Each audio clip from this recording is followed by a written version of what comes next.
শিলিগুড়ি অর্থাৎ পশ্চিমবঙ্গের উত্তরাঞ্চল, অনেকে উত্তরবঙ্গ বলেও জানে। 2026 সালের রাজ্য বিধানসভা নির্বাচনে এক ঐতিহাসিক রাজনৈতিক পট পরিবর্তনের পর পশ্চিমবঙ্গের মসনদে বসেছে নতুন সরকার। মুখ্যমন্ত্রী শুভেন্দু অধিকারীর নেতৃত্বে নতুন রাজ্য সরকারের দায়িত্ব নেওয়ার পর উত্তরবঙ্গের অর্থনৈতিক এবং কৌশলগত হৃৎপিণ্ড শিলিগুড়ি ও তৎসংলগ্ন শিলিগুড়ি করিডোরের ভোল বদলে দিতে একগুচ্ছ মেগা প্রজেক্টের উপর বিশেষ জোর দেওয়া হচ্ছে। 2026 সালের 23শে মে পর্যন্ত পাওয়া সর্বশেষ প্রশাসনিক ও ফিল্ড রিপোর্ট অনুযায়ী কেন্দ্র ও নবগঠিত রাজ্য সরকারের ডাবল ইঞ্জিন সমন্বয়ে গতি পাচ্ছে 10টি মেগা প্রজেক্ট। প্রত্যেকটি ইনফরমেশনের ইতিহাস, বর্তমান অবস্থান এবং যদি কোনো জটিলতার প্রশ্ন থাকে এবং এর ভবিষ্যৎ লাভ কি, গ্রাফিক্যাল প্রেজেন্টেশনের সাথে থাকছে সম্পূর্ণ রিপোর্ট আজকের এপিসোডে। দেখছেন বলো কি জানতে চাও, আমি সায়ন আপনাদের সঙ্গে। প্রথমে থাকছে শিলিগুড়ি এইমস। দীর্ঘ বহু বছর ধরে উত্তরবঙ্গে একটি পূর্ণাঙ্গ এইমস এবং আইআইটি স্থাপনের দাবি ছিল। কেন্দ্রীয় বাজেটে অনুমোদন থাকলেও পূর্বতন রাজ্য সরকারের সাথে জমি বরাদ্দ নিয়ে তীব্র টানাপোড়েন চলছিল। সর্বশেষ আপডেট অনুযায়ী গত 20শে মে শিলিগুড়ি সফরে এসে খোদ মুখ্যমন্ত্রী শুভেন্দু অধিকারী স্পষ্ট ঘোষণা করেছেন যে বিজেপির সংকল্প পত্র বা নির্বাচনী ইস্তেহার অনুযায়ী উত্তরবঙ্গে এইমস, আইআইটি এবং একটি বিশ্বমানের ক্যান্সার হাসপাতাল তৈরি করা হবে। আগে চা বাগানের জমি অধিগ্রহণ এবং ফুলবাড়ি বা নকশালবাড়ির কোন এলাকায় এই ক্যাম্পাস গড়ে উঠবে তা নিয়ে রাজ্য কেন্দ্র সংঘাত ছিল। নতুন সরকার আসার পর জমি চিহ্নিতকরণের ফাইল দ্রুত ছাড়পত্র পাচ্ছে। উত্তরবঙ্গের রোগীদের আর কলকাতা বা দিল্লি ছুটতে হবে না। নেপাল, ভুটান ও বাংলাদেশের রোগীরাও এখানে চিকিৎসা পাবেন, যা শিলিগুড়িকে দেশের অন্যতম বড় মেডিকেল ও এডুকেশনাল হাব হিসেবে গড়ে তুলবে। দ্বিতীয় থাকছে উত্তরবঙ্গ ক্রীড়া বিশ্ববিদ্যালয়। উত্তরবঙ্গের যুব সমাজের খেলাধুলার প্রতিভাকে আন্তর্জাতিক স্তরে নিয়ে যেতে শিলিগুড়ির ডাবগ্রাম ও জলপাইগুড়ি লাগোয়া এলাকায় এই স্পোর্টস ইউনিভার্সিটি গড়ার পরিকল্পনা নেওয়া হয়। আপাতত পাওয়া খবর অনুযায়ী উত্তরবঙ্গ উন্নয়ন মন্ত্রক এখন সপ্তাহে একদিন করে শিলিগুড়িতে বসছে। ক্রীড়া বিশ্ববিদ্যালয়ের জন্য শিলিগুড়ি জলপাইগুড়ি উন্নয়ন কর্তৃপক্ষ ইতিমধ্যেই জমিজট কাটানোর রিভিউ মিটিং শুরু করেছে। এর ফলে চা বলয় ও পাহাড়ের ফুটবল এবং অ্যাথলেটিক্স প্রতিভারা বিশ্বমানের পরিকাঠামো ও কোচিং পাবেন। ক্রীড়া পর্যটন থেকে কোটি কোটি টাকার রাজস্ব আসবে। তৃতীয় থাকছে Varanasi Siliguri high-speed rail corridor. অনেকে এটাকে বুলেট ট্রেনের সাথে তুলনাও করছে। 2026 সালের কেন্দ্রীয় সাধারণ বাজেটে দেশের 5টি নতুন বুলেট ট্রেন রুটের মধ্যে এই রুটটি আনুষ্ঠানিকভাবে ঘোষণা করা হয়। এটি উত্তরপ্রদেশ, বিহার, পশ্চিমবঙ্গকে যুক্ত করবে। আপাতত পাওয়া তাজা খবর অনুযায়ী national high speed rail corporation limited এই রুটের জন্য বিশেষ সমীক্ষক দল গঠন করেছেন। 2026 সালের জুলাই মাস থেকে আকাশপথ ড্রোন সমীক্ষা শুরু হতে চলেছে। 2027 সালের মার্চের মধ্যে এই প্রকল্পের ডিপিআর বা বিস্তারিত প্রকল্প রিপোর্ট জমা পড়বে। এর ফলে বারাণসী থেকে পাটনা হয়ে শিলিগুড়ি পৌঁছানো যাবে মাত্র 2 ঘন্টা 55 মিনিটে। এটি দিল্লির বুলেট ট্রেন নেটওয়ার্কের সঙ্গে যুক্ত হবে, যার ফলে উত্তর পূর্ব ভারতের সাথে ভারতের মূল ভূখণ্ডের যোগাযোগ ব্যবস্থার বৈপ্লবিক পরিবর্তন ঘটবে।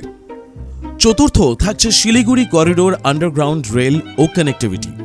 ভারতের সুরক্ষার খাতিরে কৌশলগত চিকেন নেক বা শিলিগুড়ি করিডোর অত্যন্ত সংবেদনশীল।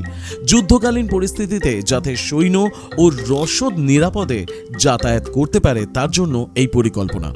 এখনও পাওয়া তাজা খবর অনুযায়ী 2026 সালের ফেব্রুয়ারি মাসে রেল মন্ত্রক শিলিগুড়ির দুমডাঙ্গি থেকে বাগডোগরা পর্যন্ত একটি 40 কিলোমিটার দীর্ঘ আন্ডারগ্রাউন্ড রেল টানেল প্রকল্প ঘোষণা করেছে।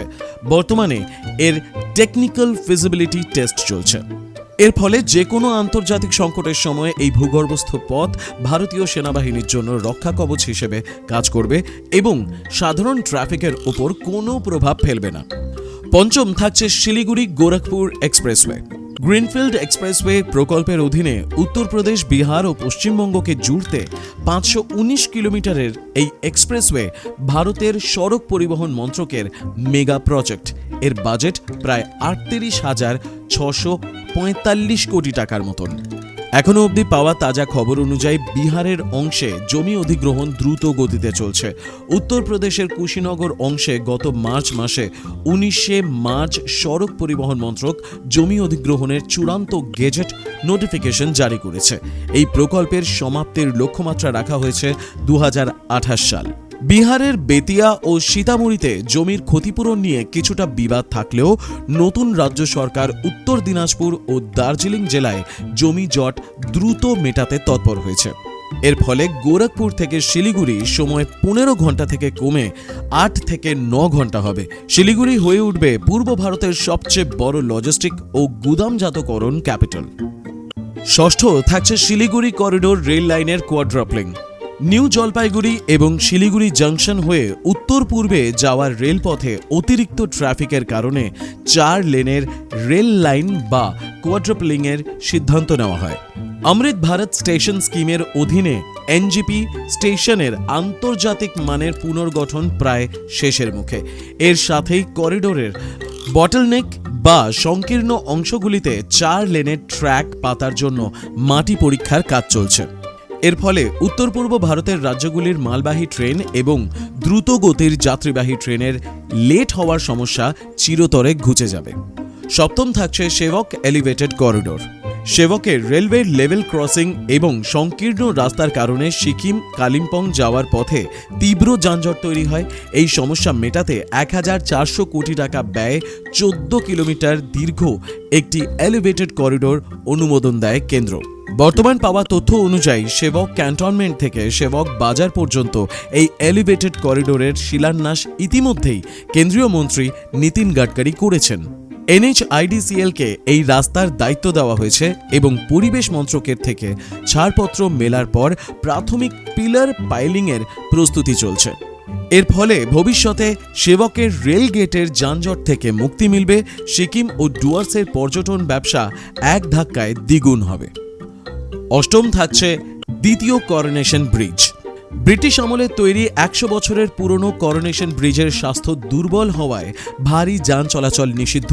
ফলে তিস্তা নদীর উপর একটি বিকল্প 4 লেনের সেতুর পরিকল্পনা করা হয়, যার বাজেট প্রায় 1125 কোটি টাকা। সর্বশেষ পাওয়া তথ্য অনুযায়ী এই প্রকল্পে একটি বড় প্রশাসনিক মোড় এসেছে। গত 19শে এপ্রিল 2026-এ কিছু প্রশাসনিক জটিলতার কারণে দ্বিতীয় সেবক ব্রিজের পুরনো দরপত্র বা টেন্ডারটি বাতিল করা হয়েছে। তবে রাজ্য ও কেন্দ্রের নতুন সমন্বয় কমিটির বৈঠক অনুযায়ী 2026 সালের জুন জুলাই মাসের মধ্যে নতুন সংশোধিত শর্তাবলীতে পুনরায় বিশ্বমানের টেন্ডার ডাকা হবে। এখানে একটি বিতর্কও রয়েছে। মহানন্দা বন্য প্রাণী অভয়ারণ্য এবং তিস্তা নদীর পরিবেশগত ছাড়পত্র নিয়ে বন দফতরের সাথে দীর্ঘ 4 বছর ফাইল আটকে ছিল, যা 2025-এর শেষে সবুজ সংকেত পায়। এর ফলে সেতুটি তৈরি হলে ভারত চীন সীমান্তের ডোকলাম ও সিকিম সেক্টরে ভারী সামরিক ট্যাঙ্ক ও যুদ্ধাস্ত্র পরিবহন অত্যন্ত সহজ হবে। নবম থাকছে শিলিগুড়ি রিং রোড। শিলিগুড়ি শহরের ভেতরের যানজট কমাতে এবং অসম, বিহার ও কলকাতার গাড়িগুলিকে শহরের বাইরে দিয়ে ঘুরিয়ে দিতে 80 কিলোমিটার দীর্ঘ এই রিং রোড পরিকল্পনা করা হয়। সড়ক মন্ত্রক এর জন্য 3000 কোটি টাকা বরাদ্দ করেছে। সর্বশেষ পাওয়া তথ্য অনুযায়ী জলপাইগুড়ির ফুলবাড়ি থেকে মাটিগাড়া ও ডাগরাপুর হয়ে সেবক রোড পর্যন্ত এই রিং রোডের প্রথম ফেজের অ্যালাইনমেন্ট ম্যাপ চূড়ান্ত করেছে national highway authority of India. নতুন রাজ্য সরকার ভূমি রাজস্ব দফতরকে দ্রুত নকশা অনুযায়ী জমি হস্তান্তরের নির্দেশ দিয়েছে। এর ফলে জলপাইগুড়ি মোড়, হেলকাট রোড বা দার্জিলিং মোড়ে বাইরের লরি বা বড় গাড়ির ভিড় থাকবে না। শিলিগুড়ি শহরের ভেতরের দূষণ ও ট্রাফিক জ্যাম 80% কমবে। দশম থাকছে শিলিগুড়ি থেকে আসাম পর্যন্ত এক্সপ্রেসওয়ে। পশ্চিমবঙ্গের শিলিগুড়ি থেকে অসমের গুয়াহাটি হয়ে মেঘালয় সীমান্তের জোরাবাট পর্যন্ত দ্রুত গতির গ্রিনফিল্ড করিডোর। সর্বশেষ পাওয়া তথ্য অনুযায়ী রাজ্যসভায় কেন্দ্রীয় মন্ত্রী নীতিন গাডকারি জানিয়েছেন যে এই হাই স্পিড এক্সপ্রেস কন্ট্রোল করিডোরের জন্য বিস্তারিত প্রকল্প রিপোর্ট অর্থাৎ ডিপিআর তৈরির কনসালটেন্ট নিয়োগ করা হয়েছে। অসম অংশে কাজ এগোলেও পশ্চিমবঙ্গের কোচবিহার ও আলিপুরদুয়ার অংশে জমির গতি প্রকৃতি খতিয়ে দেখতে নতুন টাস্ক ফোর্স গঠন করা হয়েছে। এর ফলে শিলিগুড়ি থেকে গুয়াহাটি যাওয়ার সময় অর্ধেক হয়ে যাবে। উত্তর পূর্ব ভারতের অ্যাক্ট ইস্ট পলিসির প্রধান মেরুদণ্ড হয়ে উঠবে এই রাস্তা। এছাড়া আরও কিছু বিষয় রয়েছে, যেমন নতুন বাগডোগরা বিমানবন্দর আর ওই মহাকাল মন্দির। এই সমস্ত রিপোর্ট সময়ের সাথে যেমন আসবে তেমন তুলে ধরব আপনাদের সামনে।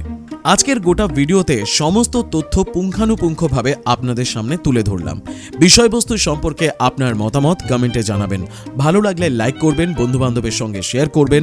আমাদের চ্যানেলে নতুন হলে এই সমস্ত আপডেটের জন্য আমাদের চ্যানেলটি সাবস্ক্রাইব করতে ভুলবেন না। বেল আইকন প্রেস করে অল বাটনটি কিন্তু অবশ্যই প্রেস করবেন। আজকের মতন এই পর্যন্তই, আবার দেখা হবে পরের এপিসোডে। বলো কি জানতে চাও?